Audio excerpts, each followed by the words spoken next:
Intro is Okay, we're is live. on board. Oh, sweet. We are live, my friends. All right. Take it away, Joseph.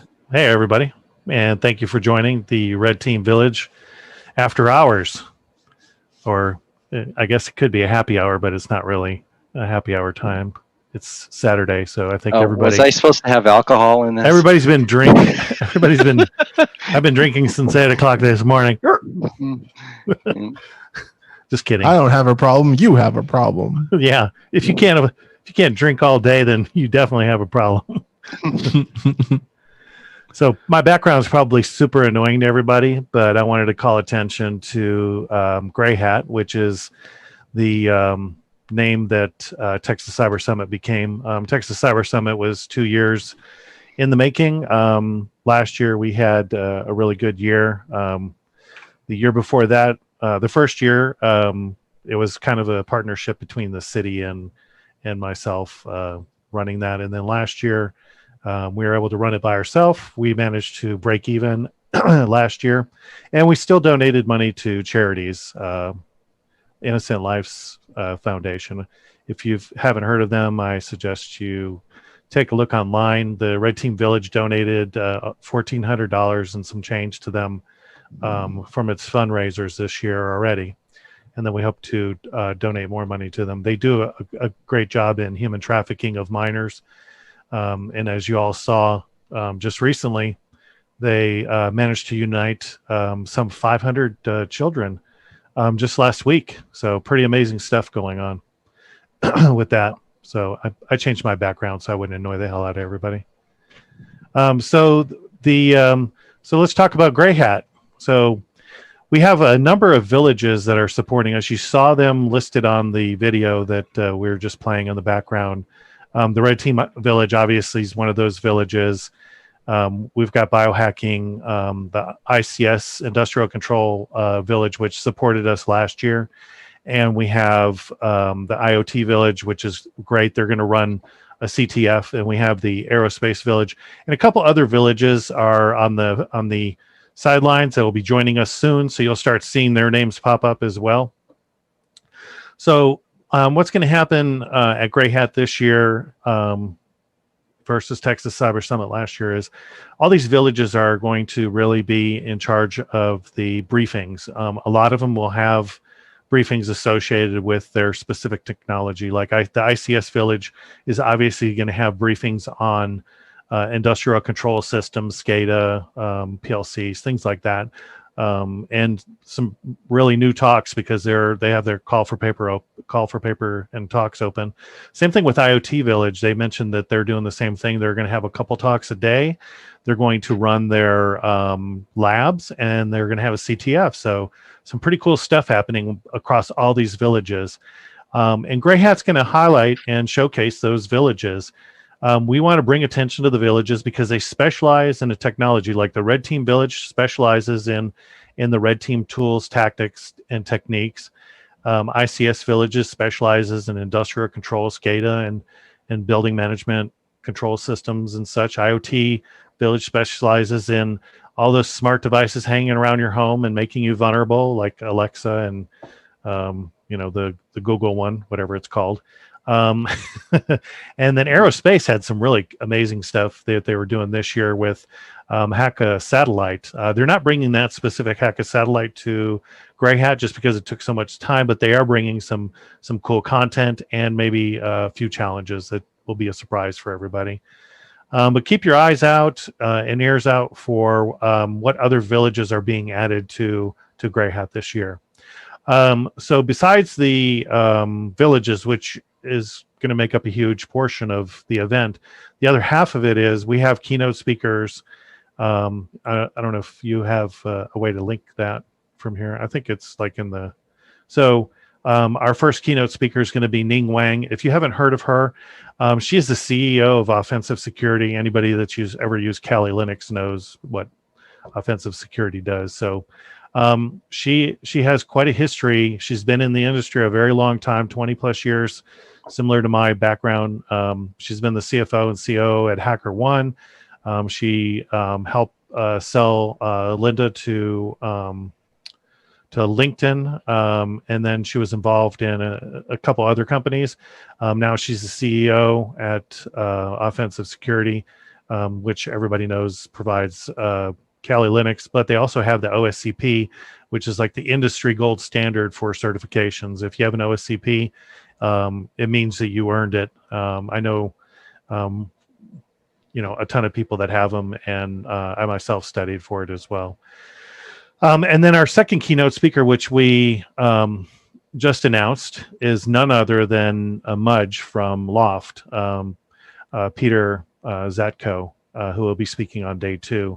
Awesome guy, just has an amazing history. He's been in the industry since he's the founder, basically, of the industry. I remember when I was a young whippersnapper and just following these guys and all of the cool stuff that they were developing, and the fact that they went before Congress and told them what's going on in the industry, gave us a little bit of a early start to having some ability to defend ourselves.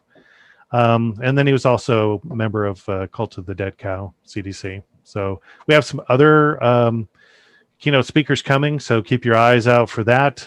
We like to try to do like one announcement a week or every 2 weeks of these major people that are getting involved in the event. And we're in the process of building the schedule right now. We've already accepted a whole bunch of trainings and talks and labs and other stuff, and we're slowly adding them to the schedule. One thing I'll remind everybody that I mentioned at the beginning of this is that all of the briefings are going to be moved from Gray Hat over to the villages. So if there's a talk that was specific to red teaming, it's going to be moved from the Gray Hat proper over to the red team village. And so you will know, hey, I'm doing red teaming stuff. I want to see some red teaming talks. I'm going to go to the red team village for those briefings. If it's a red teaming lab, it will still be on the Gray Hat site, and you'll be able to reach those trainings from that. Same thing with all of the other villages that are getting involved. Briefings will be on those village specific technologies, and labs and hands-on training will be at Gray Hat. Along with the keynote speakers, the hands-on training, the labs. I'm trying to think of what else we have going on. We'll have some live music, obviously, and a few other things happening. We do have a number of Capture the Flag. So last year, we had a Capture the Flag that was hardcore hairy. It was provided to us by a team out of Russia that runs some of the big conferences over there and some of the biggest Capture the Flags in Europe. Not just Eastern Europe, but all of Europe. They run the biggest ones. They will be involved again this year in helping us run our Capture the Flag for Gray Hat. And we'll have a few of them speaking as well. So I think it's a great thing for us to get together with these partners in other parts of the country and work with them to highlight and showcase some of the expertise that they have, like running capture the flags, run it, and doing like exploit development classes and stuff like that. So you're going to get to see a lot of that at Gray Hat this year. Our call for sponsors is open. Without sponsors, it's hard for us to be able to pay for all of the platforms and changes and all the things we're trying to do to make it a smooth event for all the attendees. So if you work for a company or you know a company that would be interested in sponsoring us, please send them our way. We'll be happy to chat with them. It's definitely way cheaper than an in-person conference this year since we're virtual. Our plan is to donate whatever is left over after expenses to a couple of the charities that we support. Our ticket price includes, it's $49. So half of that ticket price automatically goes to the charity, to the charities we're supporting. And then after operational expenses and all that, we're going to donate the rest of it. So our plan is to be kind of like a zero-sum game at the end of every year, if we can, to make sure that we're giving back to the community. The other thing we're doing is we have, what are they called? Tickets for interns or students. So we're giving those free as well. So if you're a student and you want to attend the conference, then shoot us a message off the website, and we'll be sure to add you to that. There is a little bit of a stipulation. You do have to do a paper and send it to us to prove that you're in the industry and that you're going to get the most of that you can out of the event. That's what we're kind of looking for when we're asking for people that are interested in the scholarship. That's what it's called, scholarship. The word escaped my mind for a minute. So if you're interested in the scholarship, fill out the form on the website, and then we'll review it. We don't approve 100% of them, but I think last year we did something like 100 of them. We gave out over 100 scholarships last year. So, there's definitely an opportunity for you to be able to attend this for free. The other cool thing is all the briefings that we're going to be streaming are going to be for free. We're asking people that want to view the briefings to donate something, even, a couple dollars, which goes directly to the charities that we support. And you can check out the website for the charities that we support: Innocent Lives Foundation,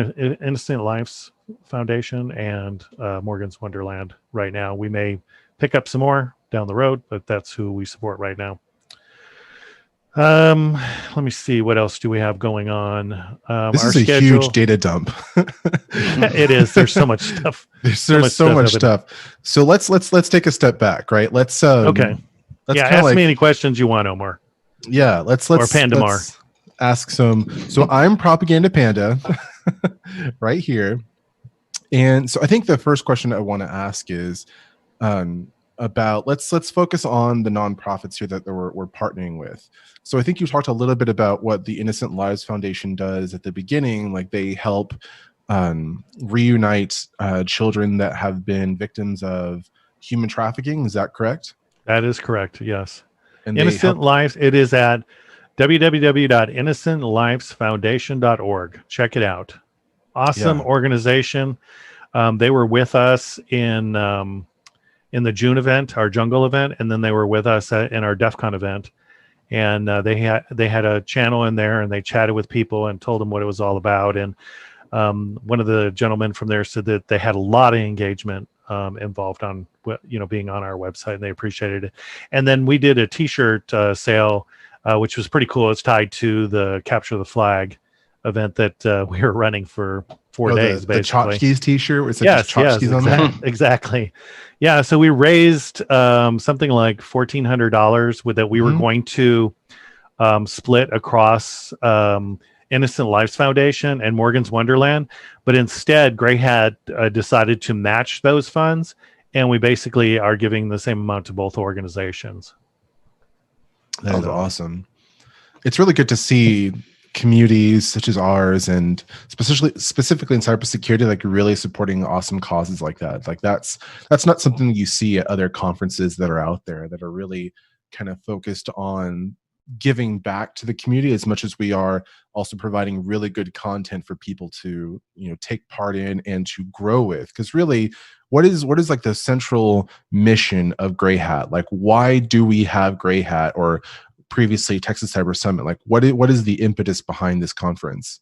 So the reason that the conference was started was because we happened to be in San Antonio, Texas, and we were in what was known as Cybersecurity USA, the largest cybersecurity workforce in the United States, supposedly, or the second largest. And we had no conference. I was asked to get involved with a local conference and help them out a couple of years ago. I did. And they were like, hey, you did, we love your vision, your concepts, your ideas, and we want to be part of it. We don't have the resources to run anything this year. So that kind of kicked off the first year. And the impetus behind it was a practitioner-led, managed, and operated event. It was a practitioner conference by practitioners for practitioners, and the point was to train everybody, even if no matter what your exposure to cybersecurity was. Our goal was to get you to a level that you feel comfortable with. So there was no shaming of, I don't even know how to plug these cables in. No, it was nothing like that. It was like, hey, come on to this event and hang out with us, meet some amazing people, and learn some new skills. And then in the process of that, it's like we should be supporting local charities. And we did. And then it was like, we really want to support charities that mean something to everybody that's on the team, and charities that are doing something that maybe no other charity is doing in the world. All of us love our children. All of us on this call right now have children, and it'd be heartbreaking if something were to happen to our children. So that was the goal behind supporting Innocent Lives Foundation, was nobody wants to see that happening to our children. Yeah. Morgan's Wonderland, which we didn't talk a whole lot about, they have a theme park that's kind of like, you can consider it kind of like SeaWorld or Fiesta Texas. It's the only one of its kind in the world, and it's geared towards special needs children, although anybody can go to it and attend it. But it's kind of a unique experience because it is geared towards children that may, when they go to like Six Flags or Fiesta and the noise is so loud, or there's so many people, or something might be a problem.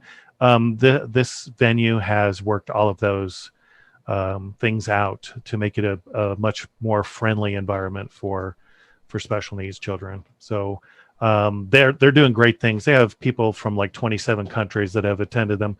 They're not open this year because of the same reason everything is closed this year, but they still have operational expenses, and we're still trying to raise funds and donate to them so that they can continue into the future, because their mission is one of those missions, again, that are helping our children. Yeah.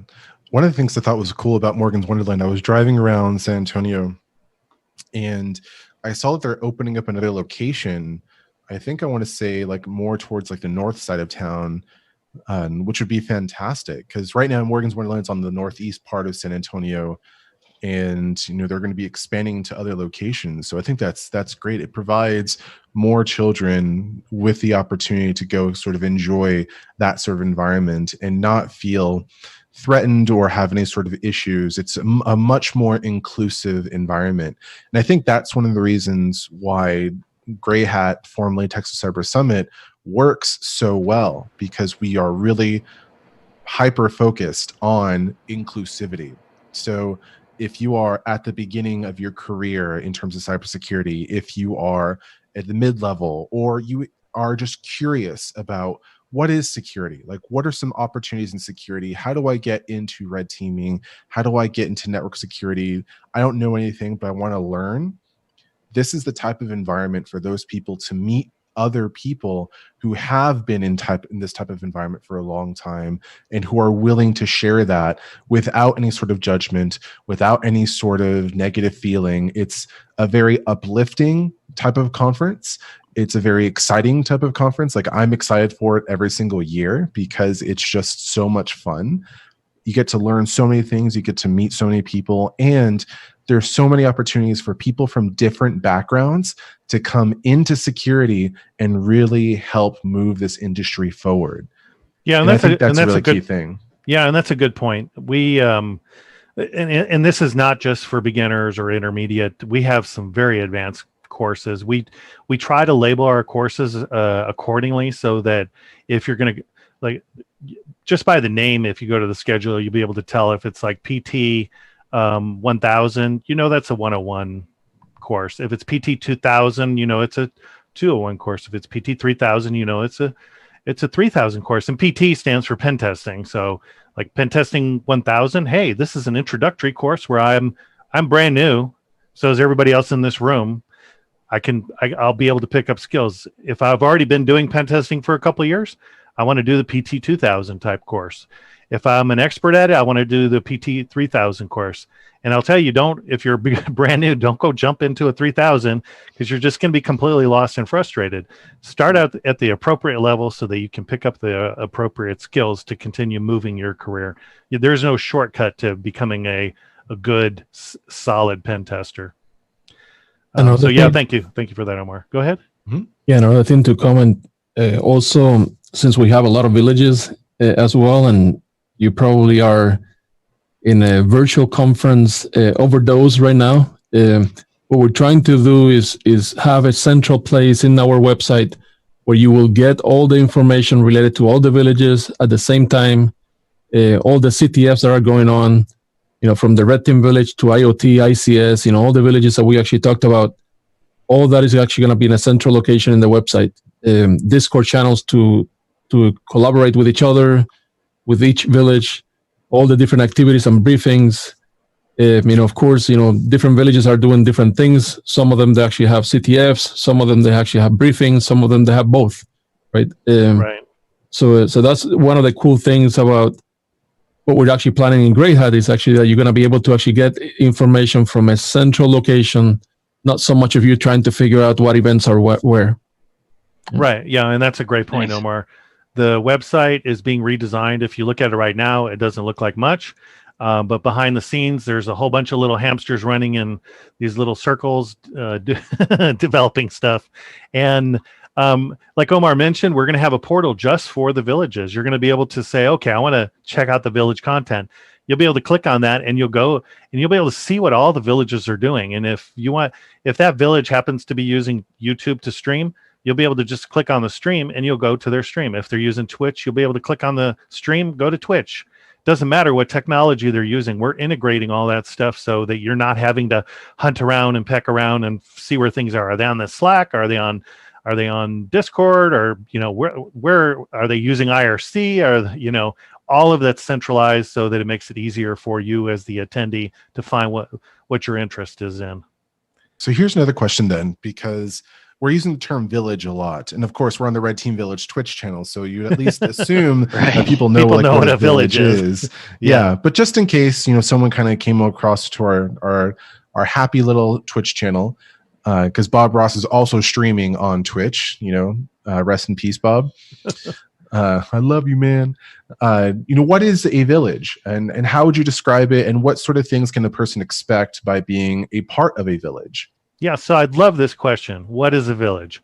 Because from the outside, you're like, I don't know, are these a bunch of like cowboys and Indians, or what is going on here, right? What's a village? Does it take one? I was thinking more like feudalism instead of cowboys, and it's the Wild West village that we're having yeah, here. Exactly.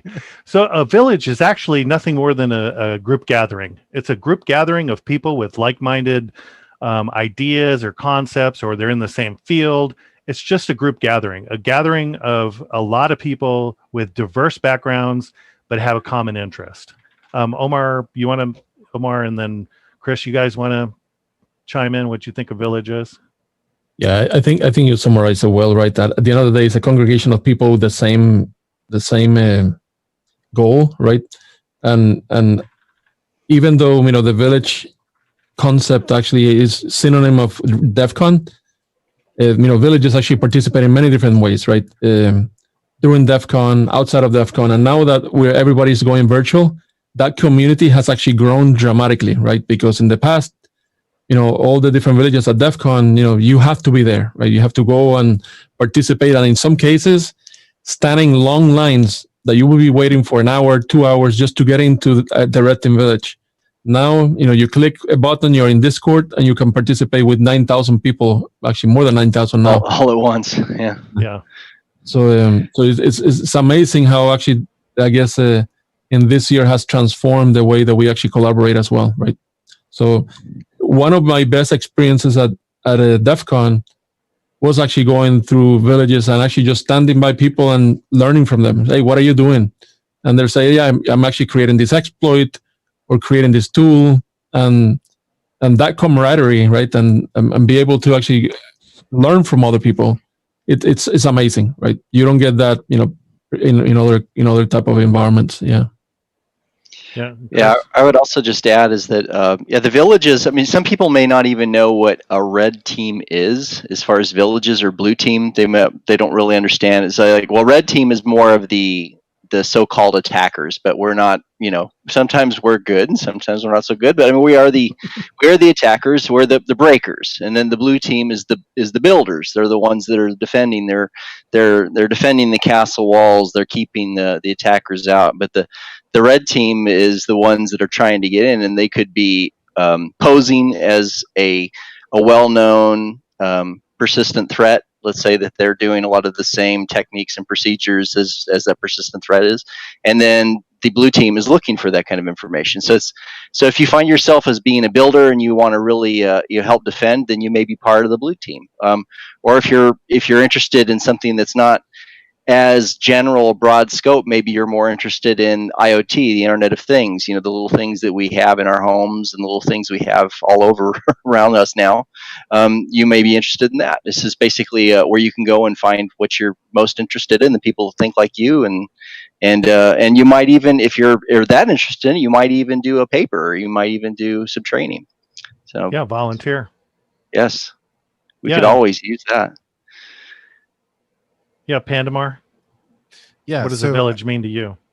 So a village to me is a community of like-minded individuals, but they're all within the scope of a particular facet within security. I mean, like we were talking about earlier, red team, blue team, wireless, but it's people who are passionate about that type of thing, right? You don't get into biohacking because it's a thing to do. You get into biohacking because you're really interested in it, and you meet other people who introduce you to other sections and other ideas and other technologies within the biohacking sphere. And that's the real benefit of a village, right? That's the whole idea. It's a group of people who are all passionate about the same thing, sharing, learning from each other, helping each other find mentors or job opportunities within that same space. So I think it's a fantastic thing that that people have developed over time. And this is something that's very much usually like a DEF CON thing, but we're adopting that for Grey Hat as well, because we want to continue in that community minded tradition that right, of bringing diverse people with similar interests together. Yeah, exactly. I mean, we're all within this umbrella of security. And I think that one of the cool things about this type of conference, as well as DEF CON and others, is that when you go to them, if you don't know anything about security, your mind is going to be broadened by a lot, because you'll think like, oh, security is just network configuration, or security is just, I can't do this because I might get hacked, or I need to make sure I have a long password. That's what security is. Like, no, there's so much to it, and there's so many different avenues in which you can go down if you want to pursue this as a career professionally. So it's fantastic. These types of conferences are really important for everybody involved. Right. And Definitely. there's some kudos from Net Zero in the chat about the IoT village. So they will be in Grey Hat as well. So look forward to it. And then at the same time, if you actually want to have some ideas, of course, participate in our Discord channels. In the bottom of the screen, in the bottom of, I guess, at the Twitch channel or the YouTube channel, depending on where you actually are joining us from, you will see links to both the Red Team Village, if you're at the Red Team Village, and of course, if you're a Grey Hat, the one for Grey Hat. I also pasted it in Twitch, at least, that I have the chat capability here into the chat, both of the websites. So just in case you join us and you don't know what we're actually talking about, both of the links are there. And so we actually talked about the event and everything else, but we haven't talked about the dates. And we haven't. Yeah. It is actually the Halloween conference and after conference. Yeah, it's Halloween. So think about that, the dates in Halloween. So Omar, you brought up a good point. So the conference is 3 days. It's the 29th, the 30th, and the 31st. We may have a surprise, and we may have some availability on the 28th for certain people, access to a different platform that we're working on the 28th. But the real event planning and all that, I mean, the real event kickoff and everything starts on the 29th and ends on the 31st, which is Halloween. However, we have partnered with Not So Secure, so we're doing training from the 24th until the 28th. And those classes are going to be about a fourth of what you could have paid for them at Black Hat. So check them out. They will be listed on the website. It's 6 classes that are 2 days long. I'm sorry, 6 classes that are 4 days long, and 4 classes that are 2 days long. Nice. So check those out. Some amazing content. We hosted one last year in person, and everybody walked away saying it was the best class that they've ever attended. And it was a pen testing class, but it was 4 days long. So check it out. All of the rest of those courses will be listed on the website here probably by the end of this weekend. So check it out on Monday, and we should have all of them up to date. And then along with the links that you can use to purchase them. If you do buy a ticket to the training, 2-day or 4-day training that we've partnered with Not So Secure, it does include the ticket for attending Grey Hat, which it's nominal anyway. It's $49. Half of that goes to charity. If you're military or student, it is, I don't even remember. I think it's $25. Anyway, so check it out.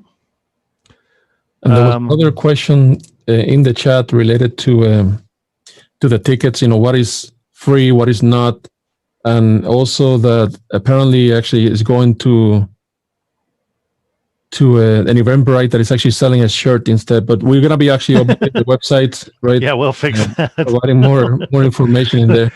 Yeah, under construction. We are building that. Yes, let's just say that's under construction. So we'll fix the Eventbrite stuff. What's included with the ticket is all of the hands-on training and the keynote speakers. What is free is all of the briefings will be streamed for free to everybody. So it's free, but we ask donate something if you can. If you can't, totally understand. If there's a lot of people that are out of work that are looking for their next job. Feel free to attend. Don't feel obligated to pay anything. Our plan is to have a job fair. We're putting that together. We're hopeful that will come to fruition. And if it does, we'll have an announcement on the website and and on Twitter for it as well. Hey, I think it would be really cool, Joseph, if we had, if we continue doing these streams on a regular basis, but if we had some of our nonprofit partners come by and talk about what they do. Yeah, and we can have awesome. An interview with them, and they can talk about that. Yeah, I'm sure Shane would love to come on and talk to us. So yeah, I'll talk to him after this weekend, and we'll try to get him on here. Yeah, I'd love to same thing with Morgan's.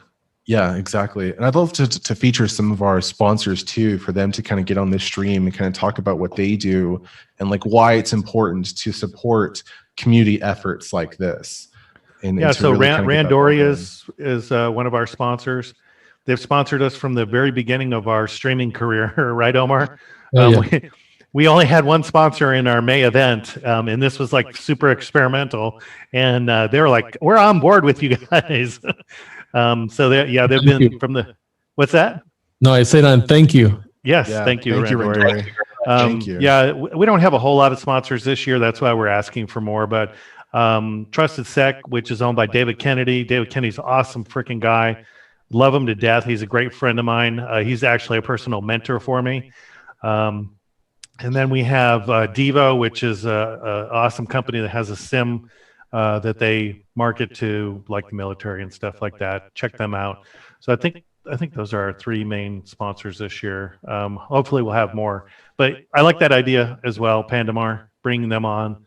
And kind of talking to them about what they do and what they're doing in the field and the space and all that stuff. So yeah, awesome. Let's get some villages on here too. Let's just make this a freaking talk show, like Red TV or exactly. RTV TV.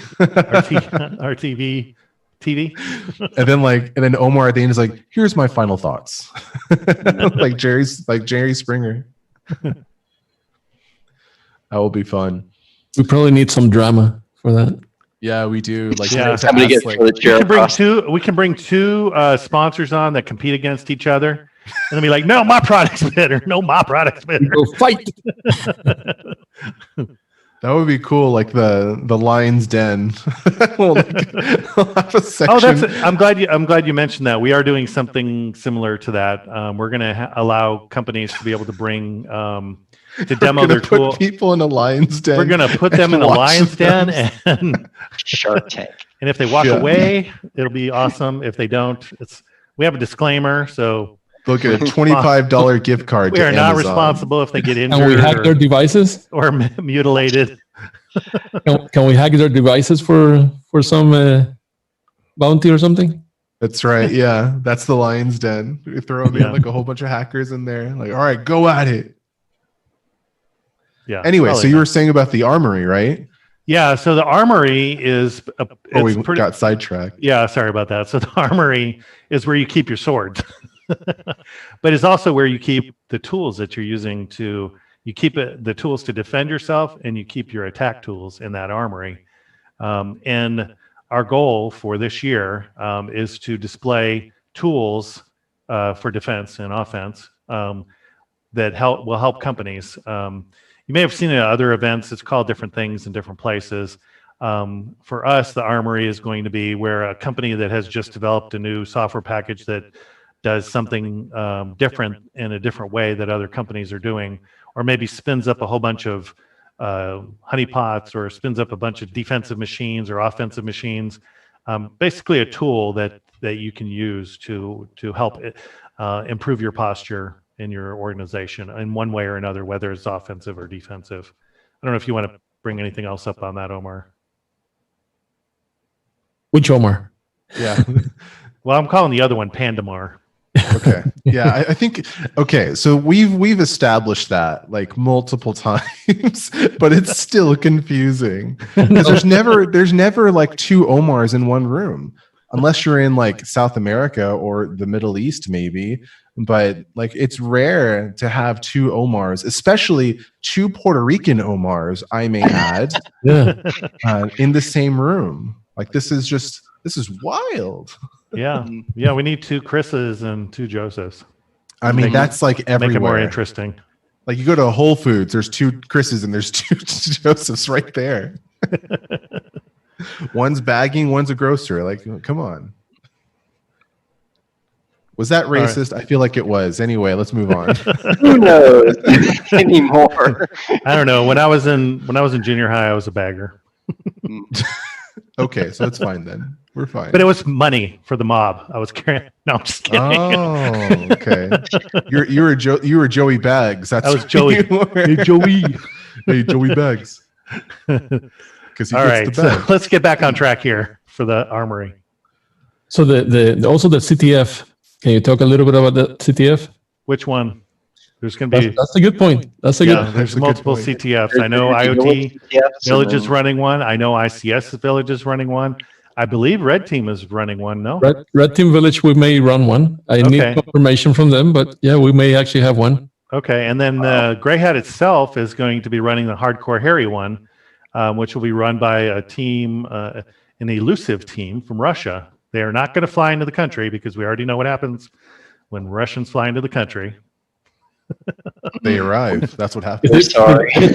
Tesla picks them up. You know that the conference is actually like right before the elections, right? So, that's right. Yeah, we should mention that too. We are going to have a ton of, not a ton, but we're going to have some talks and briefings and maybe a few labs on election hacking. So definitely something to look forward to. Check out the schedule. Like I said, we're going to be updating it daily starting Sunday. What are you laughing about, Pandamar? It's just funny. It's like, yeah, so we're going to have like some sessions on election hacking right before the election. So if you want to turn the tide one way or the other, this is the opportunity for you to learn how to do that. And no. Congratulations. No, the sessions we're going to have are all about defense. I can't say that. I don't. There's a couple different things about like socialization, like using social media for deception to mess around with elections. But it's not target. The sessions aren't targeted at our elections. It's at like elections in general. So. Yeah, which is good. I mean, because those are things that there's actually a couple of videos that came out from CNET about that very thing. So this one guy, what he did was he essentially automated his presence on calls. So he pre-recorded a bunch of like statements that he would probably make during a meeting. And so the whole idea is like, if I'm in a bunch of meetings for like an hour, 2 hours a day, and I don't say anything, I can just put myself on a 5-second or 5-minute loop and then Uh-huh. go backwards. Uh-huh. And so like he was like drinking coffee, and then like when it was backwards, it was like the coffee would go back in the cup and he'd put it down, but no one noticed. And for the entire week, like even all of his canned responses, people were just accepting like that was him. So obviously he was like pressing buttons and letting the videos kind of play through and then kind of switching over. Like there was even a video that he couldn't edit because it was too late, but it blacked out at the end of the segment and then faded in from black when it came back, and nobody noticed. Yeah, they probably just thought it was a normal glitch. Yeah, and so when he finally told everybody, he actually pre-recorded a video that it was him talking about how he had done this. People were like, "I can't." We completely fell for it. It was so easy. Yeah. And what do you think about this? And what do you think about that? Yeah. Hello, IT. Have you tried turning it off and on again? Yeah.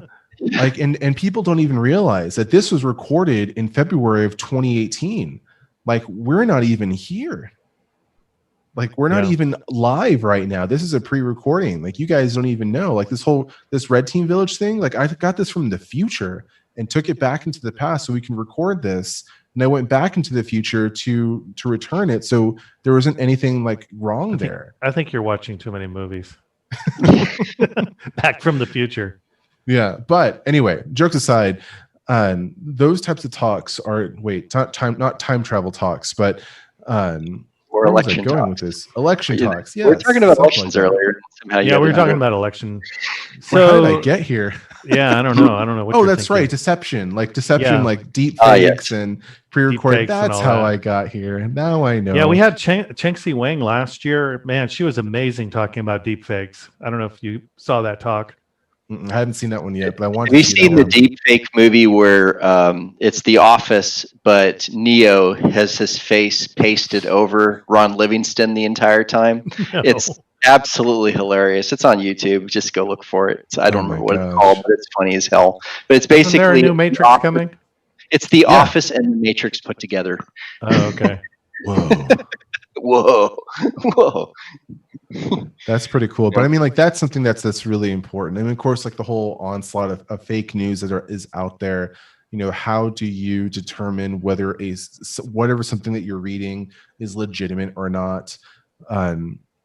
People are believing in conspiracy theories and at a very high level these days. And it's really affecting the way that we treat each other, the way we think about things, and how we trust each other.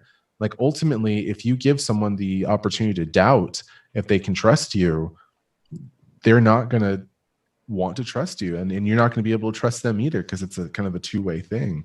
So these types of conversations are going to be really interesting on how do we defend against those types of quote unquote attacks or vectors, if you will. And we lost Joseph. He went to go see a man about a horse, but he will return. All right.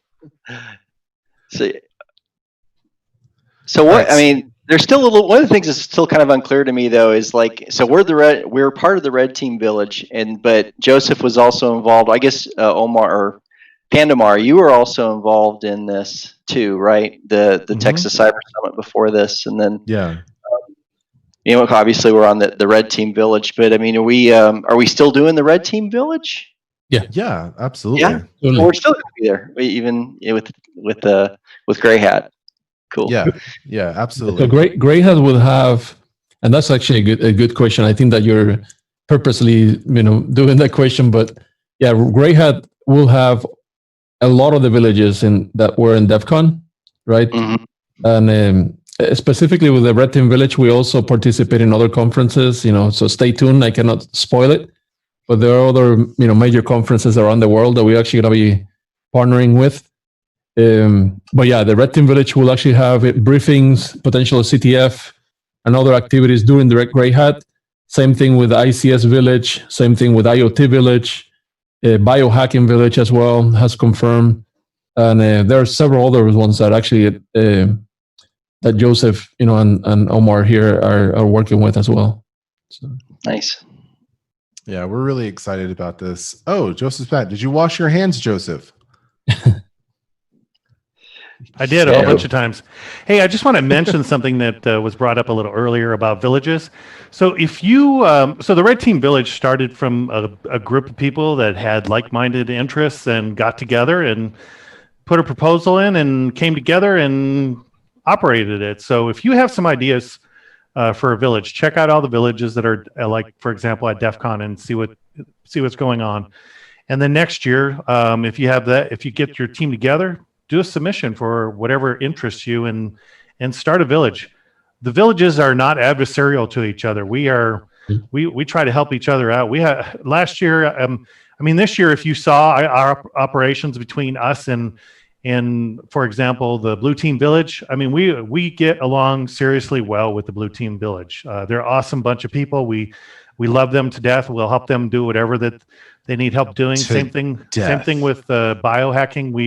We help them with a few things. So it's not adversarial between the villages, most of them anyway. So if you have a concept or idea or whatever, then, put it out there. If you want to get involved in the Red Team Village, sign up, go to the village, to our Discord, sign up there, get involved. All the villages need people, biohacking, IoT, aerospace, ICS, all of them survive by having volunteers. The other thing I can tell you is RSA is going to be in May next year.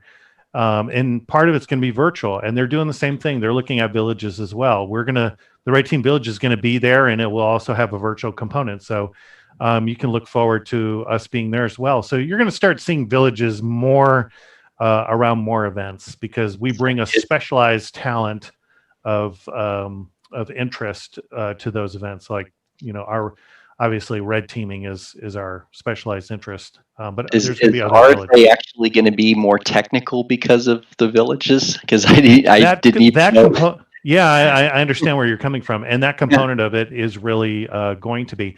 They actually had this year. They had a main stage, and a lot of the villages used it to do some of their talks. Wow! The Red Team Village did 2 training classes there on on web app hacking, and I think we did something like 300 people. We provided training to 300 people for free. It was all done for free, no sponsors, no nothing. We, it was a learning. What our whole concept is paying it forward, teaching people, building a community, bringing people together. That's what it's really all about. So we did get a question in the chat from net0_open source.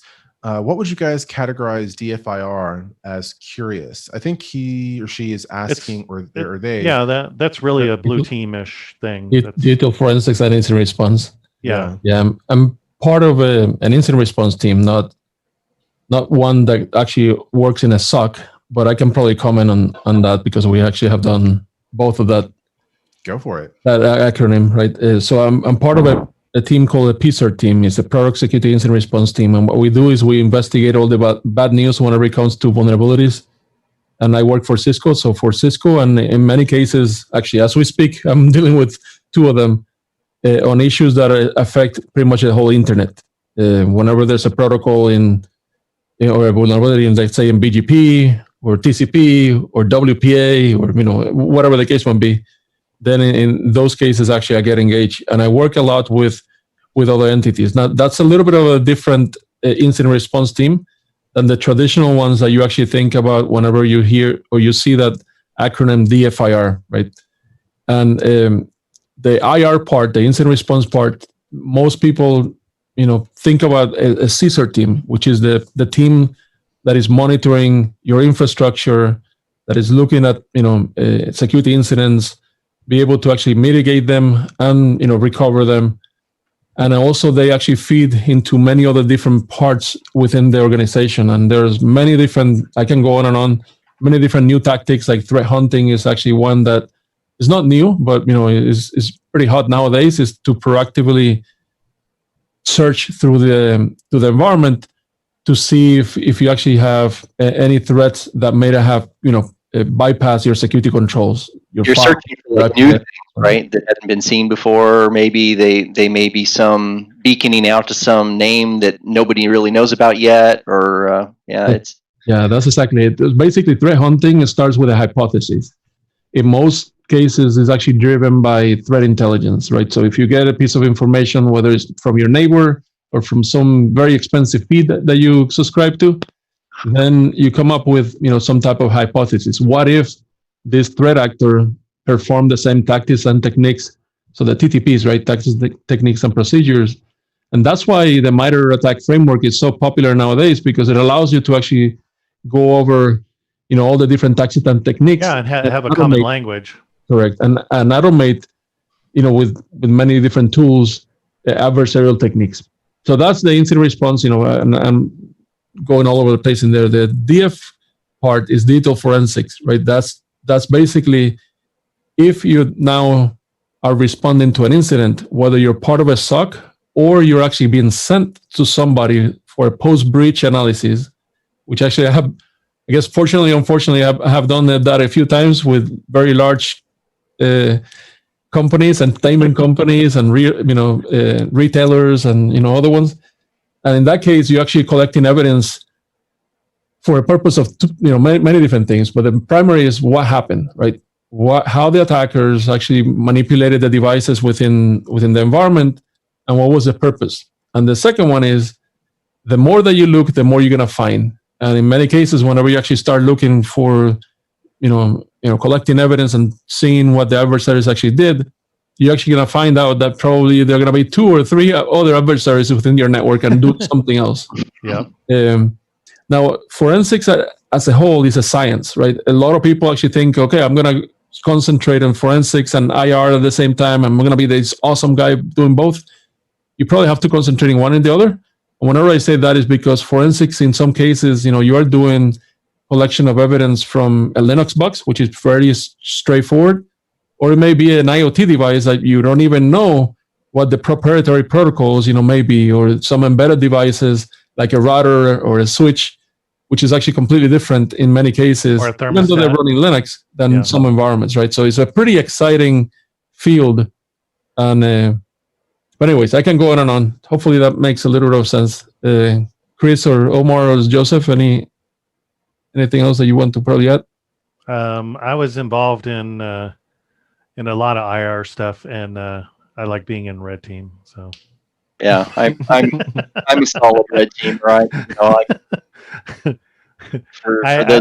I assisted the FBI in a couple cases, and it was exciting, but in the end, my heart really is in red teaming. So anyway, go ahead, Chris.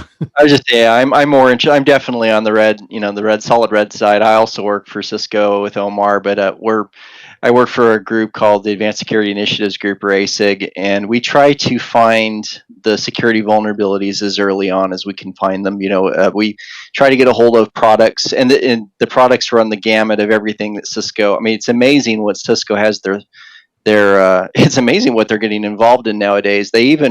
So we just had an acquisition recently that does nothing but they have the technology that can tell whether or not you're just hearing noise on a conference call, which is kind of important when we're doing something like this. If somebody accidentally leaves their microphone on and they go use the restroom or something like that, it could automatically mute you. But did you guys hear me peeing? No, we didn't. I'm just kidding.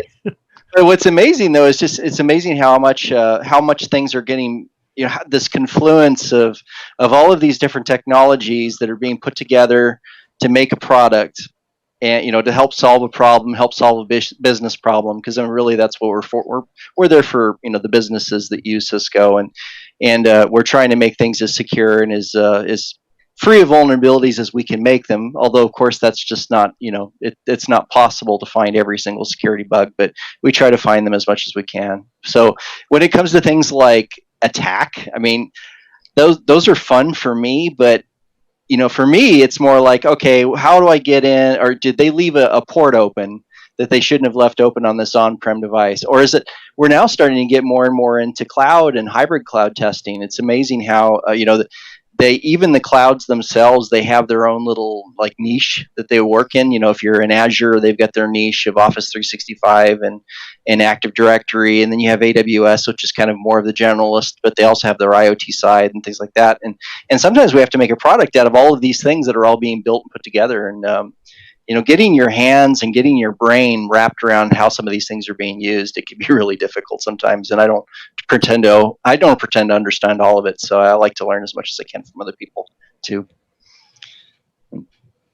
I did one forensic thing a while back, and it was for a very small business. Like, it was just for a lawyer and her assistant, and that was it. And of course, like, they didn't really have like an IT because they're very, very small. Everyone had their own logins, but the assistant had every password and everything for the lawyer, because the lawyer was not techie at all. And so the assistant got phished and ended up giving away the lawyer's password to the attacker, to the phisher. And they started sending out a whole bunch of spam emails over and over again to her entire client list, which is just wild. It's terrible. It's absolutely terrible. But they thought that because they were phished, there is some malware that's on their computers. And they were convinced that the malware was sending those emails over and over again. They just got a hold of the account, and they were just logging in as whoever that person was, especially if they're using a cloud service. That's what's so dangerous about cloud. I mean, it's incredibly dangerous. If you grab a hold of, and it might not even be an account for a person. It might be because everything has accounts. Your virtual machines have accounts. Your Lambda processes, they have accounts. And so, God forbid if you accidentally get a hold of one of those and maybe they have too many permissions or too much permissions, you may find them doing things like being able to spin up virtual machines in an environment with some image that was not blessed. And all of a sudden you're like, where did this thing come from? Well, it's because somebody got in hold of an account and they were able to actually manipulate the cloud from pretty much anywhere in the whole world. I mean, it's pretty crazy. That's one of the crazy things about getting into some of this stuff. Yeah, it definitely is. One thing that following up to Net Zero's question and around DFIR, and also in your story, Omar, I also have a kind of a story, two stories. One related to the cloud. Second one, are they really long? They're not that long. But since people are asking, one is actually kind of funny. I'll start with a funny one. And probably Chris remembers this because a couple of guys from his team was also engaged with me. So I got sent on a weekend to some very, very, very, very, very, very, very, very large retailer that got pawned. And of course, I cannot talk about that. But what I can talk about is the funny story. We were collecting some evidence, probably about 2:00 in the morning, on patient zero in one of their retailer offices, which was actually in the hood. I'm not gonna tell the state, United States. It was bad. It was bad. We actually had a police station, a mobile police station in front of the retailer. So I'm there with, and by the way, whenever we respond to these things, and they're very large, it's not like a Cisco or a Microsoft or a Mandiant or FireEye. They're working in isolation. This is an army of people, and we're collaborating with many companies: Palantir, Mandiant at the time, now FireEye. Microsoft, because some of the vulnerabilities were around Microsoft products, us to actually look at the infrastructure. And I was actually hired along with a couple of colleagues with Chris's team to somewhat, do a simulation of what the adversary can actually do and also collect some evidence from some places. But anyways, it was 2:00 in the morning. We were actually doing some work, and all of a sudden we actually see guns and flashlight pointing our way because they thought that we were actually stealing the computers from that device. So anything can happen during a DFIR event. Now, the other thing is kind of like what you were talking about, a little bit more serious, right? When you were talking about the cloud, that's something that actually keeps me up at night because in some cases, yes, cloud providers, they have the responsibility manuals, right? The ways that, based on infrastructure as a service, you're liable to do X, Y, and Z, and you can do whatever is testing or incident response, in your areas. Then you have the software as a service. But the thing is that there's no true consistent playbook to do incident response in the cloud. It's all over the place. I just don't know if you could, because there's so many technologies, there's so many things that are in use. I mean, not only do you have the technologies that are provided by the cloud provider, but anything that you bring, with the whole shared responsibility model, you could have some Java application that runs in the cloud, and it could be a Java problem, or it could be some other problem, because let's say they had their load balancer configured incorrectly, and it uncovered some API that should have been uncovered, and somebody went and found it, and then then you have the whole, let's make sure that the cloud gathers all of the logs that it should be gathering, if you're doing something like CloudTrail, or, if you're saving those someplace and being able to look over them, and then you have your own logging that may or may not be added to that. I mean, it can get crazy. What I'm seeing is a couple of people do it. The cloud providers are providing now or creating services, professional service to actually do that, to augment your SOC. Right, so since they're on the infrastructure, so I'm seeing a little bit of that nowadays. Yeah. Wow. We lost Omar. We did. No, his pandas are playing. I'm still here. Sorry, I was trying to finish my fish. I didn't want people to watch me eat on stream. That's a cool video, though. Yeah, it's just a GIF or a GIF. Depends on what lane that you drive on. I call them GIFs. A graphical interchange format. So going back to Grey Hat and the activities in the conference, right? Feel free to ask any questions. Again, this is actually materializing as we speak. So a lot of the things like the CTFs, the call for papers, call for volunteers, which we actually will need volunteers in every single village, every single area in Grey Hat. And you also have a call for villages, right, Joseph? Yes. In there. Yeah, any other village, or if you have an idea for doing something, bring it forward, submit it. We'd love to hear from you. Yeah. No idea is dumb except for dumb ideas. That's really difficult. My mind just went in a loop. I know, like that's a self-fulfilling prophecy right there. Well, that's supposed to be the one, there's no dumb idea unless, you don't say it or whatever that is. No dumb question, only the question that isn't asked. But in this case, submit your ideas. Let's hear them. Would love to hear them. If you're interested in volunteering, submit that as well. If you want to help out, would love to have you. If you're connected to a company and you want to sponsor, love to have you as a sponsor as well. And then if you're working on something, or you do some training, we've our CFP for trainings open, 2-hour and 4-hour trainings, and then our briefings are open. Briefings, like I mentioned, will be accepted and then moved over to the villages that they most correspond to. You can apply for the CFP directly to the village itself, or you can do it through us. Either way, it'll end up to the village, and then the ultimate decision for them to display your briefing or not is up to them. Yeah. And I know that most of you, actually, we're streaming pretty much everywhere now to the Texas Cyber Summit / Grey Hat YouTube and Twitch, Periscope.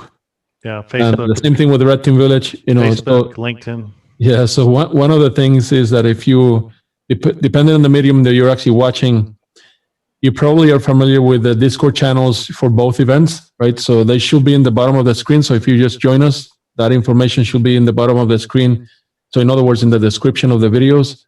And if you cannot find one or the other, right? I mean, if you're in the Red Team Village, feel free.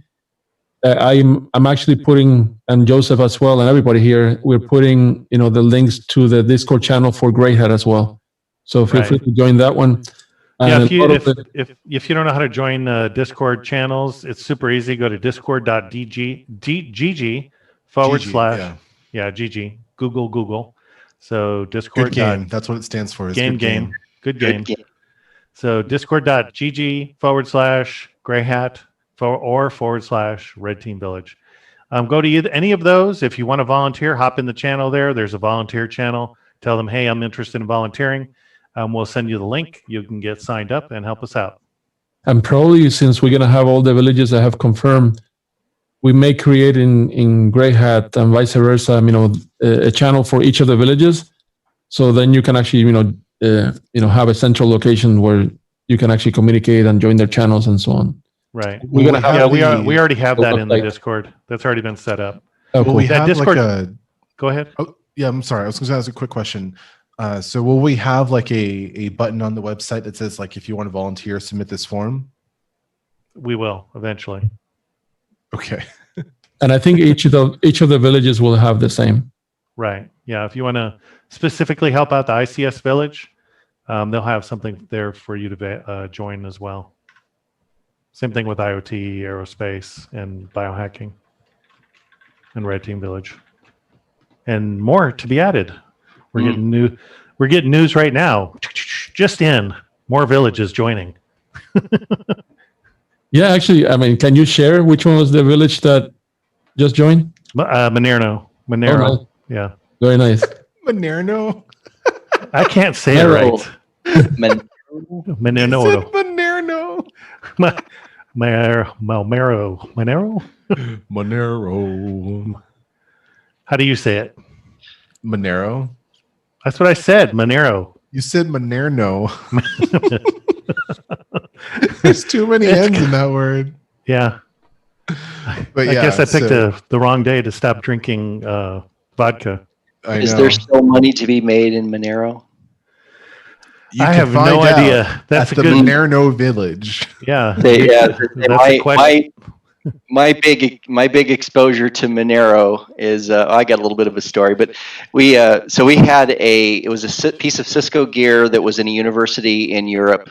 I'm not going to say which one or where, but this particular Cisco gear had a vulnerability in it, and evidently some bot that was going around spreading Monero miners got into this device and added their miner to this device, and then started like spiking CPU and making it behave really strangely. And it was only mining; it wasn't actually doing anything else. It was. I thought it was funny. I was like, wow, these people that were running these miners just don't realize what they had, because it was literally like one of the controllers, like a software-defined network controller in the center of their network, and it owned like every single device that everything was running off of, and it had a miner running on it, and whoops. Anyway, that's my experience with Monero so far, but I'm sure that it's more than that, but it's pretty crazy. Hey, what's that red team thing you have behind you, Pandamar? That is a little canvas that I got from the Red Team Village at DEF CON. Oh, okay. And I can bring it pretty up cool so y'all looking. can see it.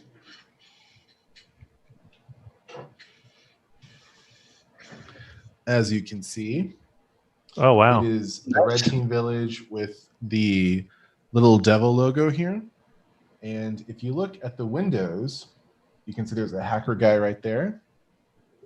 Right over here, there's a zombie in the tower. Did somebody paint this? Well, they designed it, and then obviously they put it on this canvas. But I think it's really great. Also, there's a lot of little hidden things in there. That's nice. Like warning, safe mode, and then over here it says like COVID-19 right there, DEF CON 28. Like it's just a cool thing. Oh he has the blanket. So was this different art that was already made, or because I don't recognize? It was a theme for this year. Yeah. Oh wow, nice. Which was storming castles. So if you look between the two words there, there's also the COVID virus. Oh yeah. The virus itself is there. You made a whole blanket. I'm gonna say I got my shirt, my sweatshirt. That's funny. I didn't even notice the virus was there. I'm telling you, there is a ton of hidden stuff in every image. We should publish it for some type of puzzle or something. Yeah, exactly. Except I'm giving stuff away right now. There's other stuff hidden in there. Did you look at the dragon's tongue? Oh, let me be right back.